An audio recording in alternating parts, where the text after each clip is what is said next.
न'आव मोब्लिब सुनो राहा लानायनि जिंगानिख्रुइ मबाइल सार्चनिसो जिंगा जेनेरेटरजों मबाइल सार्च होनायनि होंगो दोंगो नोंथांमोना सानदोंना दिनैनि दिनाव साननै सानथामसो कारेन्ट फैयाब्ला लाइमोनफोरा मबाइल दाङालासिनो थागोन होनना सानदोंब्ला बे गोरोन्थि मानोना जायखिजाया राहा खालामनानैब्लाबो मबाइल सार्च होनायखौ नुनो मोन्दों गोबां सान जुग जुग अखा हानायनि जाहोनाव मोब्लिब गैयैया साननैसो जाबायमोन जायनि थाखाय बयनिबो मबाइला सुइच अफ जाजोब्बायमोन बे समावनो चिरां बिजलीनि सिङाव थानाय बलामगुरि बाजाराव जेनेरेटर सानानै मबाइल सार्च लाइट आरो ई-रिक्साखौ चार्ज होदों 100 राङै लाना चार्ज होदों होगासेयाव गंसे मबाइलाव 20 राङै आरो बेयाव चार्ज होनाय मबाइलफोरनि गेजेराव बांसिनानो सेंग्रा सिख्लाफोरनि मबाइलखौ नुनो मोन्दों।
मोनसे गोजोनथाव खौरां दा रिलेटिभ पाब्लिक स्कुला फरायसाफोरनो मोनसे मोजां सुबिदा लानानै फैदों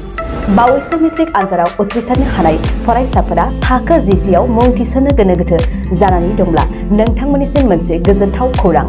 दा रिलेटिभ पाब्लिक स्कुला नोंथांमोननो मोजां सुबिदा लानानै फैदों मुंबो थिसननो हागोन आरो स्कलारशिपबो मोनफुंनो हागोन नाथाय बेनि थाखाय नोंथांमोना मोनसे आनजाद होग्रोनो नांगोन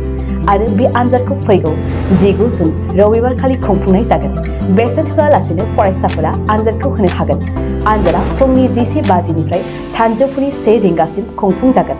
आनजादखौ फरायसालिनि केम्पासावनो खुंफुंनाय जागोन दा रिलेटिभ पाब्लिक स्कुला फरायसालिया क'क्राझार सहरनि सोनाब फारसे थानाय सान्दामारियाव दं गोबांथार मिन्थिनो थाखाय नोंथांमोनहा 9435293000 नङाब्ला 9678129337 जानबुं अनजिमायाव खौरां लाहरनो हागोन।